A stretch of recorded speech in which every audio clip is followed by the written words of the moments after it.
오늘 우리가 사무엘상 2장의 말씀을 읽었는데, 오늘 이 말씀은 어쩌면 우리를 우울하게 만드는 그런 내용으로 가득 차 있습니다.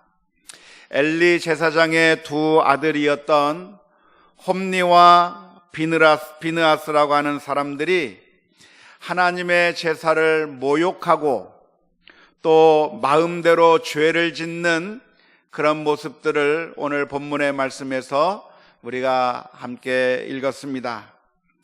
홈니와 비느하스가 누구입니까? 홈니와 비느하스는 바로 엘리 제사장의 아들들이자 자신들도 제사장이라고 할 수 있을 겁니다. 하나님께 드리는 제사를 위해서 특별하게 하나님께서 구별하여 세우신 성직자 가정이었고 성직자들이었습니다. 제사장의 임무가 무엇입니까? 백성들이 죄를 지으면 그 백성들의 죄를 대신해서 하나님 앞에 제사를 드리고 하나님 앞에 회개를 하며 용서를 빌어줄 것을 간구하는 그 화해와 중보의 직책을 가지고 있는 자들이 바로 제사장이라고 하는 직책이었다고 할 수 있습니다. 백성들이 죄를 지으면 그것을 가슴에 품고 애통해하며 하나님 앞에 엎드려야 될 자들이 바로 제사장들이라고 말할 수가 있습니다. 그러니까 온 세상이 죄를 다 짓는다고 할지라도 이들만큼은 최후의 보루처럼 끝까지 남아서 믿음을 지켜야 되는, 하나님 앞에서 신실함을 지켜야 되는 자들이 바로 이들이었다고 말할 수 있습니다. 그런데 오늘 본문의 말씀을 보면 바로 그런 위치에 있었던 홈니와 비느하스라고 하는 사람들이 오히려 그 누구보다도 하나님을 무시하고 누구보다도 더 악한 죄악을 저지르는 그런 참으로 안타까운 모습을 오늘 본문에서 기록하고 있는 것입니다. 12절 말씀을 보면 이렇게 기록합니다. 엘리의 아들들은 행실이 나빠 여호와를 알지 못하더라. 이들이 행실이 나빴다고 하는 사실과 그리고 여호와를 알지 못했었다고 하는 두 가지 사실을 기록하고 있는데, 이 두 가지 사실은 아주 밀접하게 연관이 있는 것 같습니다. 왜 행실이 나쁘게 됩니까? 그것은 여호와를 알지 못하기 때문에 그렇습니다. 만일 여호와가 누구신지를 안다고 한다면 악행을 저지를 수가 없을 것입니다.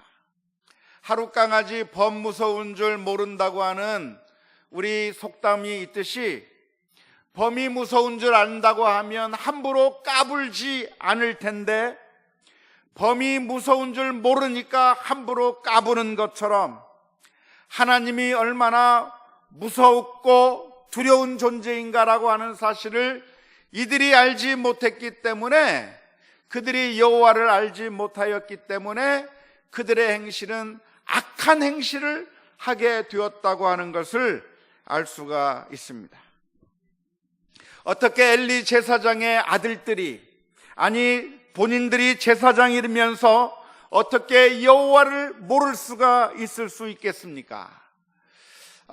여호와를 알지 못했다고 하는 것은 지식적으로 몰랐다고 하는 그런 의미는 아닙니다. 아니, 지식으로 말하자고 한다면 어쩌면 그 누구보다도 더 하나님에 대해서 잘 알았을 것입니다. 일반 이스라엘 백성들보다도 더 확실하게 하나님에 대해서 더 많이 배웠을 것이고, 그 누구보다도 더 하나님이 어떠한 분인가를 충분히 알았을 것이고, 하나님 앞에 어떻게 제사를 드려야 옳은 것인지 그 예법도 아주 잘 알고 있었을 것이라고 생각을 합니다.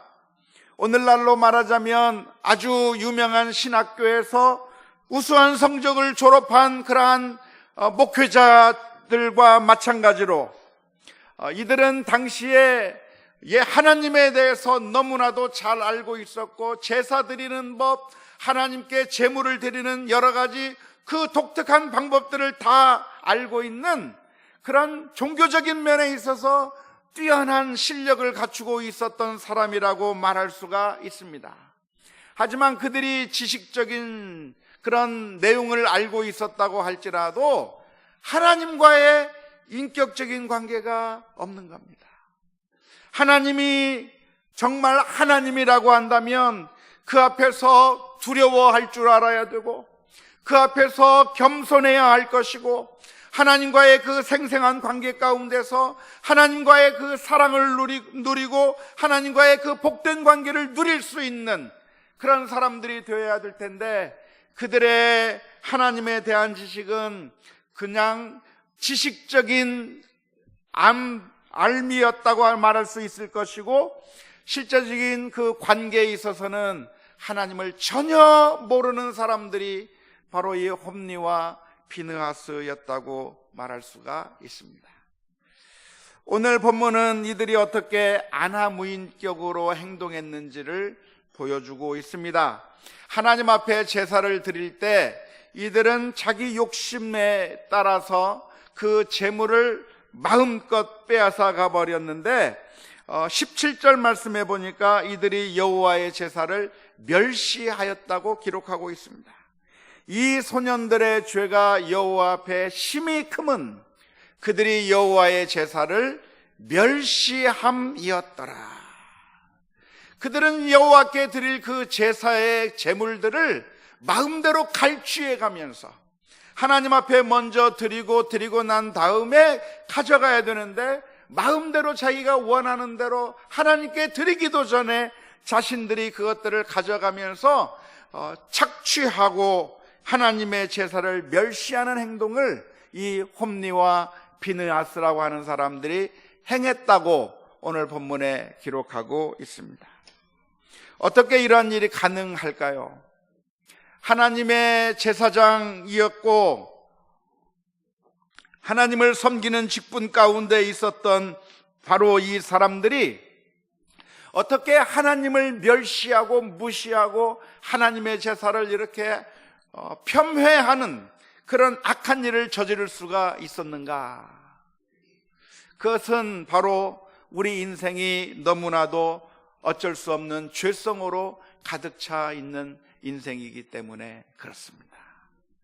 견물생심이라고 죄성이 있는 우리들은 제사장이 아니라 제사장의 할아버지라고 할지라도 우리는 죄를 지을 가능성들이 항상 있다고 하는 사실을 우리가 기억할 필요가 있습니다.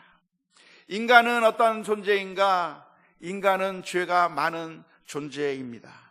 그래서 하나님의 은혜가 없다고 한다면 우리는 금세 타락할 수밖에 없는 너무나도 나약한 존재가 바로 우리들이라고 하는 사실을 분명하게 기억해야 합니다.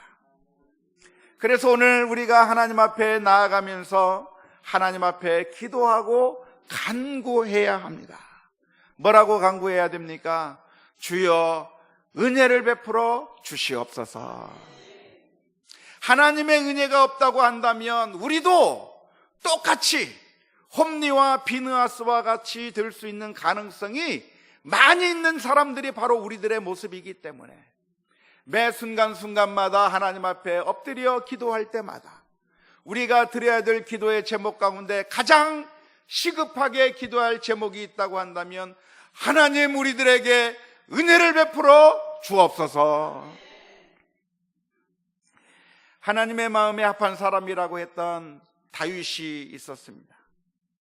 다윗은 얼마나 위대한 인물입니까? 다윗은 믿음으로 골리앗을 물리친 사람이었고, 다윗은 원수들을 용서할 수 있는 위대한 믿음의 사람이었고, 고난과 환난 가운데서도 하나님을 철저하게 의지하는 그런 사람이었고, 전쟁을 할 때 자기가 마음대로 전쟁을 한 것이 아니라 하나님 앞에 늘 질문을 던지면서 하나님의 허락을 받고, 그리고 하나님께서 명령하시면 그 하나님의 명령에 따라 움직였던 사람이 바로 다윗이라고 하는 위대한 사람이라고 말할 수 있는데, 바로 이 다윗 왕과 같은 위대한 사람이 밧세바라고 하는 한 여인 앞에서 여지없이 무너졌다고 하는 사실을 기억하고 계십니까? 그때 다윗은 밧세바 앞에서 무너져 버린 이후에 그가 하나님 앞에 엎드려서 기도한 내용이 시편에 기록되어 있는데, 그가 하나님 앞에 회개하면서 드렸던 그 기도의 시편 가운데 이런 말씀이 있습니다. 시편 51편 10절서부터 12절의 말씀에 이렇게 다윗이 기도합니다. 하나님이여, 내 속에 정한 마음을 창조하시고 내 안에 정직한 영을 새롭게 하소서. 나를 주 앞에서 쫓아내지 마시며 주의 성령을 내게서 거두지 마소서. 주의 구원의 즐거움을 내게 회복시켜 주시고 자원하는 심령을 주사 나를 붙드소서. 바로 이 기도가 오늘 저와 여러분들이 드려야 될 기도입니다. 하나님께서 우리를 붙잡아 주시고, 하나님께서 우리들의 마음을 붙잡아 주시고, 우리들의 마음 가운데, 심령 가운데 성령을 부어 주셔서 정말 죄를 싫어하는 마음을 주시고, 그리고 우리들의 마음, 주의 성령께서 정직한 영을 우리들의 마음 속에 주셔서 그 마음을 하나님께서 주장하여 주셔야만 우리가 죄를 짓지 않을 수 있기 때문에, 매 순간순간 우리는 너무나도 죄에 쉽게 노출될 수밖에 없는 인간들이기 때문에 매 순간순간 기도할 때마다 하나님 앞에 엎드려 기도하기를, 하나님이여 우리에게 은혜를 베풀어 주시옵소서. 주의 성령을 부어주셔서 우리의 마음속에 정직한 영을 부어주시고, 나를 쫓아내지 마시고 성령을 거두지 마시고 주의 은혜를 거두지 말아 주시옵소서. 하나님 앞에 기도하며 나아가는 우리 모두가 다 될 수 있기를 주님의 이름으로 축원합니다. 우리가 하나님 앞에 은혜를 간구하지 않는다고 한다면 우리는 순식간에 교만의 죄에 빠지게 됩니다. 우리가 하나님 앞에 매어 달리지 아니하면 순식간에 우리는 탐욕의 죄악에 빠지게 되고 맙니다. 하나님의 은혜에 매어 달리지 아니하면 우리는 순식간에 악한 자의 도구로 사용될 수밖에 없습니다. 우리 주변에서 악한 도구로 사용되는 예를 얼마나 많이 보아왔습니까? 신앙생활을 시작하면서 이제는 내가 주님을 위해서 살겠습니다 고백했던 사람들이 바로 우리들이 아닙니까? 주님을 위해서 헌신하겠습니다, 교회를 위해서 내 평생 바치겠습니다, 주님을 위해서 살겠습니다 다짐하며 서약하며 그렇게 세웠던 직분자들이 오히려 주님의 마음을 아프게 하고 교회를 힘들게 하고 복음을 전하는데 거침돌이 되게 버리는 경우가 얼마나 많이 있는데, 그게 바로 다른 사람들의 이야기가 아니라 바로 나의 이야기가 될 수 있다고 하는 사실을 기억하면서, 나도 어느 한순간에 하나님께서 은혜를 베풀어 주시지 않는다고 한다면 한순간에 교회를 회방하는 사람으로, 은혜를 거역하는 사람으로, 주님의 마음을 아프게 하는 사람으로, 디딤돌이 아니라 거침돌이 되는 사람으로 쉽게 변할 수밖에 없다고 하는 사실들을 생각하면서 주 앞에 겸손하게 엎드려서 하나님, 날마다 하나님의 은혜를 허락하여 주시옵소서 기도하며 나아가야 될 줄로 믿습니다. 홈리와 비느하스라고 하는 이 사람들은 재물에만 손을 댄 것이 아니라 성적으로도 문란했다고 오늘 본문의 말씀 가운데 기록하고 있습니다. 22절의 말씀을 보면 회막문에서 수종드는 여인과 동침했다고 말하고 있는데, 한 여인과 동침했다고 기록한 것이 아니라 수종드는 여인들과, 복수의 여인들과 동침했다고 기록하고 있습니다. 여기서 우리는 죄가 어떠한 성질을 가지고 있는가를 알 수 있는데, 죄라고 하는 것은 점점점 더 확대되는 그런 속성을 가지고 있다고 하는 것을 잘 알 수가 있습니다. 이들이 처음에 죄를 지을 때 처음부터 이 여자 저 여자 수많은 여인들과 함께 그런 간음의 죄를 지으려고 계획을 했겠는가 하면 그렇지 않았을 거라고 생각을 해요. 이들이 재물에 대해서 욕심을 낼 때 그렇게 악하게 욕심을 낼 것이라고 생각하지 않았을 것이라고 생각을 해요. 아마도 이들이 죄를 지을 그 첫 단계에서는 아주 작은 것에서부터 죄를 범하기 시작했을 것이라고 생각을 합니다. 바늘 도둑이 소 도둑 된다고 하는 그런 말처럼 이들은 아마도 처음에 죄를 지을 때 아주 작은 죄, 정말 작은 한 죄를 지으면서 그것만 한 번만 하고 끝내겠다고 생각을 했을런지 모르겠지만, 죄는 한 번 짓기 시작하면 죄가 죄를 낳고 계속해서 더 큰 죄, 더 큰 죄, 더 많은 죄를 지으면서 죄를 지으면서도 담대해지고 뻔뻔해지고, 죄를 지을수록 양심이 무디어져서 더 악한 죄를 짓게 되는, 그래서 어마어마한 사악한 죄악까지 저지르게 되는 모습으로 바뀌어 버리는 것이 바로 죄의 특성이라고 말할 수가 있습니다. 그래서 오늘 저와 여러분들이 하나님 앞에 설 때마다 우리에게 있는 아주 정말 작은 죄라 할지라도 하나님 앞에 회개하며 엎드려야 될 줄로 믿습니다.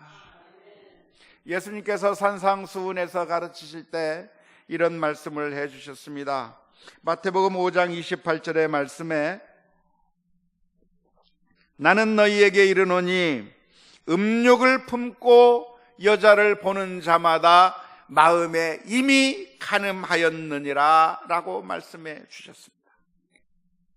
아니, 여인을 만지는 것도 아니고 눈으로 보기만 해도 이미 간음했다고 말씀해 주시는 이 주님의 말씀을 들으면 아마 너무 심하다고 생각할지 모르겠습니다. 주님, 우리가 실제적으로 범죄한 것도 아니고 그냥 눈으로만 본 것인데 그것도 죄가 됩니까? 아니, 살인한 것도 아니고 그냥 화 한 번 낸 것 가지고 그게 살인죄라고 말한다고 한다면, 화 한 번 낸 걸 가지고 지옥불에 떨어질 것이라고 말한다고 하면 너무한 것 아니겠느냐고, 그래서 어떻게 우리 인간이 그 화도 안 내고 살 수 있겠느냐고 아마 주님을 향해서 항변하고 싶을지도 모르겠습니다. 그런데 아니에요. 죄는 어디서부터 시작하냐면 정말 아무것도 아닌 것에서부터 시작하는 것이 죄입니다. 화내는 것에서부터 죄가 시작하는 것이고, 욕심을 내는 데서부터 죄가 시작하는 것이고, 조그만 거짓말에서부터 죄가 시작하는 것이고, 조그만 눈길 하나에서부터 죄가 시작되기 때문에 우리가 그 처음부터 긴장을 하고 우리가 하나님의 말씀 가운데 바로 서기 위해서 노력하지 않는다고 하면 어느새 우리가 아주 깊은 죄악 가운데 빠져있는 우리들의 모습을 발견하게 될 것입니다. 야고보서 1장 15절의 말씀에서는 이렇게 가르칩니다. 욕심이 잉태한 즉 죄를 낳고 죄가 장성한 즉 사망을 낳느니라. 바로 이거예요. 처음 욕심을 부리는 그 순간에는 죄가 아닌 것 같아요. 그런데 결국 사망으로 가는 겁니다. 처음 조그만 죄를 저지를 때는 아무것도 아닌 것 같아요. 그런데 결국 그것이 우리들을 파멸로 이끌게 되는 죄악의 길로 인도하게 되는 것인데, 그래서 오늘 저와 여러분들이 우리들이 마음 가운데 있는 조그마한 잘못들도 하나님 앞에 해결하고 지나가지 않으면 안 되는 것이고, 담배 불씨 하나가 큰 산에 산불을 일으키게 되는 것처럼 우리들의 조그만 미움과 분노와 시기와 질투와 탐욕들이 결국에는 우리들로 하여금 전혀 돌이킬 수 없는 죄악으로 이끌 수 있다고 하는 사실을 생각하면서 죄의 시초에서부터 죄의 고리를 끊어야 될 줄로 믿습니다. 매일매일 성령 하나님의 음성을 귀 기울여 들으면서 주님께서 우리들의 양심을 향해서 문을 두드려 줄 때 그 음성을 애써 외면하는 것이 아니라 그 양심의 소리가 들려올 때 그 앞에서 당장 중단하고 하나님께서 원하시는 그 믿음의 길, 의의 길로 달려갈 수 있는 우리 모두가 다 될 수 있기를 주님의 이름으로 축원합니다. 그런데 오늘 본문의 말씀을 읽어보면 아주 특이한 표현 하나가 있습니다. 그것은 바로 25절의 말씀입니다. 엘리 제사장은 아들들을 향해서 이렇게 이야기를 했습니다. 사람이 사람에게 범죄하면 하나님이 심판하시려니와 만일 사람이 여호와께 범죄하면 누가 그를 위하여 간구하겠느냐 하되 그들이 자기 아버지의 말을 듣지 아니하였으니 이는 여호와께서 그들을 죽이기로 뜻하셨음이더라. 이 마지막 부분을 살펴보면 아주 특이한 표현이 기록되어 있습니다. 엘리 제사장의 아들들은 아버지가 훈계를 했음에도 불구하고 그 훈계의 말을 전혀 듣지 않았는데 왜 그 아들들이 아버지의 말을 듣지 않았는가? 그것은 하나님께서 죽이기로 작정하셨기 때문이라는 겁니다. 사실 이 표현은 특이한 표현이라기보다는 성경에 아주 많이 등장하는 표현이기도 합니다. 대표적인 또 다른 예를 찾아본다고 하면 이집트의 바로 왕의 경우가 바로 그런 경우입니다. 모세는 바로 왕에게 나가서 하나님의 말씀을 전합니다. 바로 왕이시여 우리 민족을 하나님께서 내어 보내라고 말씀해 주셨습니다. 우리 민족을 내어 보내달라고 요청을 했지만 바로는 마음을 완악하게 해서 이스라엘 민족을 해방시키지 않습니다. 모세가 계속해서 여러 가지 재앙을 베풀면서 그 재앙을 통해서 경고하고 힘들게 하면서 그래서 그 애굽 왕의 항복을 받아내려고 했지만 10가지 재앙이 다 지날 때까지 이 이집트의 바로 왕은 마음을 강팍하게 하고 완악하게 해서 이스라엘 민족들을 결코 보내주지 않고 있는 그런 내용이 출애굽기의 말씀 가운데 기록되어 있는데 그 바로 왕의 마음이 완악하게 된 이유가 무엇인가? 출애굽기 9장 12절 말씀에서는 이렇게 설명합니다. 그러나 여호와께서 바로의 마음을 완악하게 하셨으므로 그들의 말을 듣지 아니하였으니 여호와께서 모세에게 말씀하심과 같더라. 이 표현은 참으로 이해하기가 어려운 표현입니다. 하나님께서 모세로 하여금 이스라엘 민족을 건져내라고 명령해 주셨는데 또 반대편으로 바로의 마음을 하나님께서 완악하게 만드셨다는 거예요. 하나님께서 완악하게 만드셨기 때문에 바로가 그 마음, 그 모세의 요구를 듣지 않았다는 겁니다. 아무리 모세가 가서 이야기를 하고 재앙을 내리고 여러 가지 방법을 통해서 이스라엘 민족을 내어보내라고 얘기했지만 하나님께서 바로의 마음을 완악하게 만들어 버리셨기 때문에 바로는 모세의 말을 듣지 않고 이스라엘 민족을 내어보내지 않았다고 출애굽기의 말씀 가운데 기록되어 있습니다. 바로 그 말씀과 비슷하게 홈리와 비느하스를 향해서 엘리 제사장이 이야기를 합니다. 너희가 하나님의 말씀을 거역하면 너희가 심판을 받을지 모르겠는데 그러지 말아라, 그러지 말라고 그렇게 이야기를 하는데도 홈리와 비느하스가 그 엘리 제사장의 말을 전혀 듣지 않았는데 왜 듣지 않았는가? 하나님께서 홈리와 비느하스를 죽이기로 작정하셨기 때문에 그들이 듣지 않았다고 오늘 본문의 말씀 가운데 기록하고 있는 겁니다. 이러한 표현은 상당히 혼란스러운 표현이 아닐 수가 없습니다. 왜냐하면 결국 그렇게 된다고 한다면 죄에 대한 궁극적인 책임이 사람에게 있는 것이 아니라 하나님에게 있지 않느냐고 하는 질문이 떠오르기 때문에 그렇습니다. 마치 그 인형극을 할 때, 그 꼭두각시 인형극을 할 때 그 꼭두각시에게 그 행동에 책임이 있는 것이 아니라 그 꼭두각시 인형을 움직이는 그 사람의 손에 의해서 꼭두각시는 움직일 수밖에 없는 것처럼 결국 그 꼭두각시가 악을 행했다고 한다면 꼭두각시가 어떤 악을 행하고 싶어서 악을 행한 것이 아니라 그 꼭두각시를 움직이고 있는 그 사람의 그 행동이 그렇게 만들어서 꼭두각시가 그런 것이지 꼭두각시 자체가 나쁜 것이 아닌 것과 마찬가지로 만일 하나님께서 사람의 마음을 완악하게 만드셔서 그래서 죄를 범하게 만들었다고 한다면 죄에 대한 책임을 바로에게 물을 수 있겠는가? 홈니와 비느하스에게 물을 수가 있겠는가? 하는 그런 질문을 우리가 던져볼 수가 있게 됩니다. 그런데 성경 전체의 교훈을 읽어보면 그렇지 않다고 대답하고 있습니다.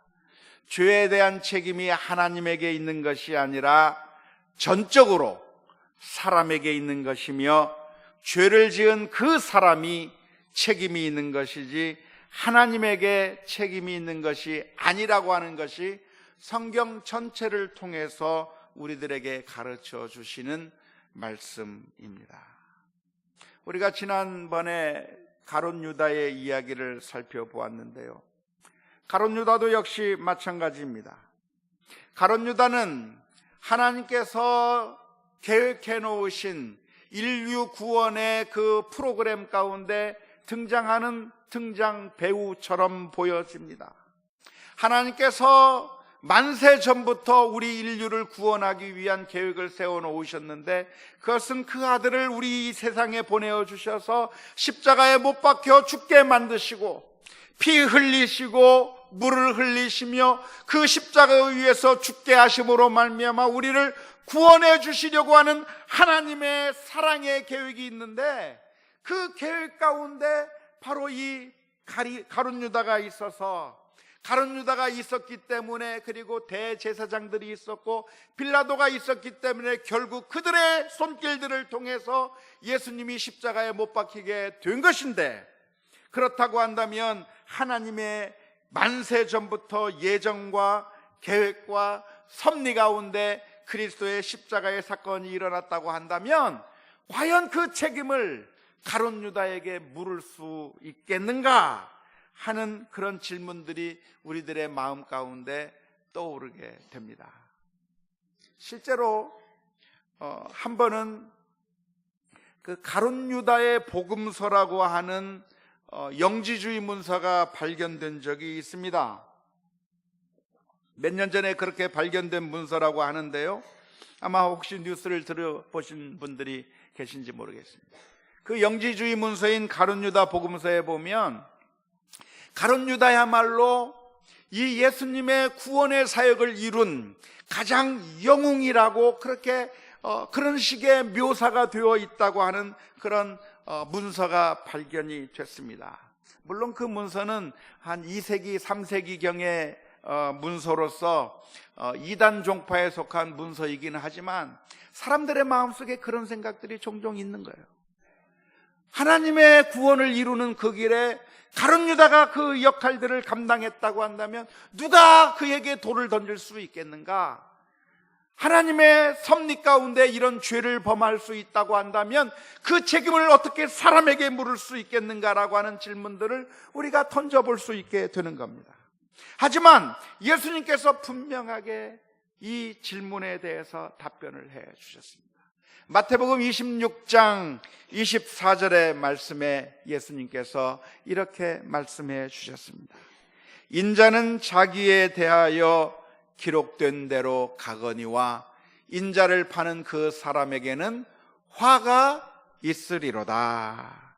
그 사람은 차라리 태어나지 아니하였더라면 제게 좋을 뻔하였느니라. 오해하지 마십시오. 가룟 유다가 없으면 예수님이 십자가에 못 박히지 않는 게 아닙니다. 가룟 유다가 없어도 예수님께서 피 흘려 죽으시고 우리를 위해서 구원의 역할을 다 감당해내실 수가 있어요. 내가 그 악역을 맡지 않고 내가 그런 죄를 저지르지 않는다고 할지라도 하나님의 의와 하나님의 뜻은 정확하게 이루어질 수 있는 것인데, 하나님의 뜻이 이루어지는 그 길에 내가 악역으로 사용되고 죄를 짓는 자로 사용된다고 한다면 그것처럼 안타까운 일이 없다고 하는 사실을 기억해야 할 줄로 믿습니다.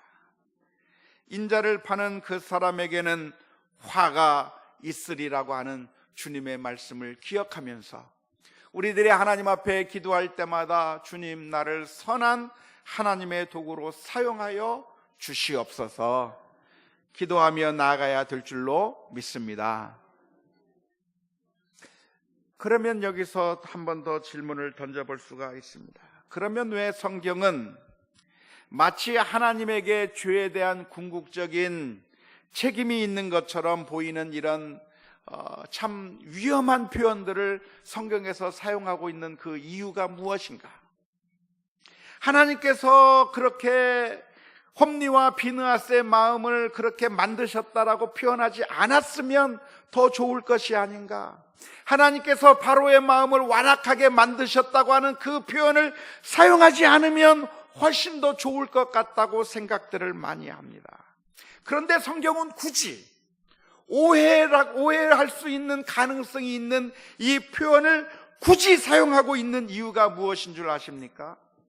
그것은 아무리 악한 일이 이 세상에 일어난다고 할지라도 그 악한 일이, 죄의 모습들이 하나님의 통치 밖에 있는 것이 아니라 악이 하나님과 상관없이 마음대로 발생하는 것이 아니라 악이 하나님과 관계없이 무소불위의 어마어마한 권력을 가지고 있어서 어마어마한 힘이 있기 때문에 하나님께서 통제하지 못하는 가운데서 악이 발생하는 것이 아니라, 아무리 악이 사악하고 커다란 힘을 가지고 있다고 할지라도 전능하신 하나님의 그 권세 아래 세 발의 피라고 하는 사실을 강조하기 위해서 이 표현을 위험해 보임에도 불구하고 사용하고 있는 것입니다. 악이 이 세상에서 발생하는 것은 하나님이 그 악에 대해서 속수무책이기 때문에 발생하는 것이 아니라 하나님께서 간섭하시고 통제하시고 모든 것들을 조절하시는 가운데, 마치 예방주사를 놓을 때 그 예방주사 그 약에 들어있는 그 바이러스들의 그 세기를 조절해서 약하게 만들어서 예방주사를 놓는 것처럼 이 악이라고 하는 것도 아무런 통제되지 아니한 무소불위의 권력을 가진 어마어마한 파워를 가진 것이 악이 아니라 하나님께서 그 악마저도 다 제어하시고 하나님께서 그 악에 대한 통치권을 갖고 계시고 그것을 궁극적으로 물리칠 수 있는 힘과 권세가 있다고 하는 사실을 분명하게 우리에게 알려주기 위해서 이 악에 대한 그 통치권이 있다는 것을 알려주기 위해서 이 말씀을 우리들에게 해주고 있는 것입니다. 이 세상에서 발생하는 나쁜 일들과 악들이 하나님이 모르는 사이에, 하나님이 전혀 손쓰지 못하는 상황 가운데서 하나님께서 어찌할 수 없는 사이에 그렇게 해서 우리들 사이에 발생하는 것이 아니라 지금도 이 세상을 통치하고 계시고 참새 한 마리도 땅에 떨어지는 것까지 일일이 통치하시는 만왕의 왕 하나님의 통치권 아래서 제한적으로 발생하고 있다고 하는 사실을 강조하기 위해서 이런 표현을 사용하고 있는 것입니다. 그런 점에서 오늘 우리가 눈여겨보아야 될 또 하나의 말씀이 있는데요,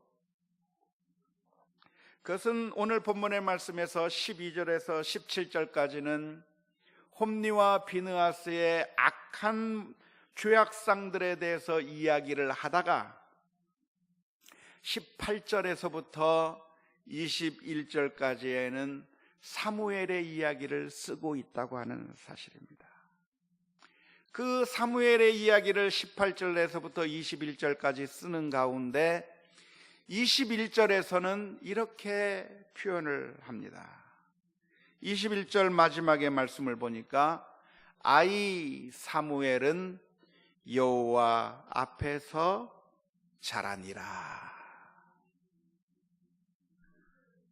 이 표현을 한번 주목해서 보십시오. 그리고 또 22절서부터 25절까지 홈리와 비느하스의 간음에 대한 죄를 이야기하다가 26절에서 또 이런 말씀을 기록하고 있습니다. 뭐라고 기록하고 있습니까? 26절 말씀, 아이 사무엘이 점점 자라매 여호와와 사람들에게 은총을 더욱 받더라. 이게 바로 하나님의 역사예요. 인생의 어두움이 깊어지면 깊어질수록, 이 사회가 악하면 악할수록 이제는 소망이 없구나, 제사장 가문도 타락해버리고 모두가 다 악을 행하면서 제멋대로 살아가고 있구나, 그 어느 곳에도 우리가 소망을 둘 수 없다고 생각되는 그런 어두컴컴한 세상이 깊어져만 가고 있는데, 그 상황 속에서 하나님께서 전혀 손도 쓰지 못하고 계시는 것이 아니라 바로 그 어둠의 심장부에서, 죄악의 심장부에서 이스라엘을 구원할 구원자를 하나님께서 만들어내고 계시다고 하는 거예요. 사무엘을 길러내고 계시는 하나님을 우리가 바라볼 수가 있습니다. 어쩌면 우리는 이 세상을 바라볼 때 사무엘에 기록된 시대와 너무나도 비슷하다고 하는 느낌을 많이 받습니다. 홈리와 비느하스가 하나님을 무시하고 모욕하고 제사를 아주 참 더럽혔던 것처럼, 오늘날 크리스찬들 사이에서 우리 교회의 모습들을 살펴보면 참 좋은 소식이 들렸으면 좋겠는데, 교회에서 보여지는 여러 가지 악하고 더러운 모습들, 그 악한 모습들 사이에 누가 서 있는가? 거룩해야 될 목사가 악을 행하고 있고, 장로들이 죄악을 저지르고 있고, 주님을 위해서 헌신하겠다고 나선 사람들이 악을 행하고 있는 그런 모습들, 크리스찬이라고 하는 이름을 이제는 들고 다니기가 정말 창피할 정도로 더러워진 오늘 이 시대의 한국 기독교의 모습들을 살펴보면 음란하고 타락하고 그리고 탐욕에 가득한 오늘날 한국교회의 모습들을 바라보게 된다면 과연 이 한국 기독교에 소망이 있겠는가? 한탄하지 아니할 수가 없습니다. 그런데 놀랍게도 오늘 본문의 말씀에서는 이렇게 기록합니다. 아이 사무엘은 여호와 앞에서 자라니라. 아무리 깜깜한 세상이라고 할지라도 하나님은 죽은 하나님이 아니라 지금도 역사하고 계신 하나님이라고 하는 사실을 믿을 수 있기를 주님의 이름으로 축원합니다. 오늘 기록된 이 사무엘상의 말씀은 신약에 있는 말씀과 아주 비슷한 말씀입니다. 누가복음 2장 52절의 말씀을 보면 이런 말씀이 기록되어 있습니다. 예수는 지혜와 키가 자라나며 하나님과 사람에게 더욱 사랑스러워 가시더라. 인류가 악에 빠져서 더러워졌을 때, 이 세상이 죄악에 빠지고 이젠 절망밖에 남지 않았을 때, 이스라엘 민족은 로마의 지배 가운데서 더 이상 소망이 없다고 울부짖고 있는 바로 그 순간에 하나님께서는 예수 그리스도를 이 땅에 보내어 주셨습니다. 그리고 우리를 구원하시기 위하여 십자가 위에서 피 흘려 죽으셨습니다. 소망이 없는 이 세상에 참된 소망으로 예수님께서 이 세상에 오셨습니다. 이 세상을 바라보며 절망스러울 때, 모든 것들이 다 악을 향해서 달려갈 때, 심지어 그 악마저도 통제하고 다스리시는 우리 하나님을 바라볼 수 있기를 주님의 이름으로 축원합니다. 우리를 위해서 그 아들을 주신 하나님을 바라보고, 우리를 위해서 십자가를 흘려 지신 그 예수 그리스도를 바라보고, 예수 그리스도 안에서 유일한 소망을 얻으며 믿음으로 살아가는 우리 모두가 다 될 수 있기를 주님의 이름으로 축원합니다. 우리 함께 같이 찬양하겠습니다.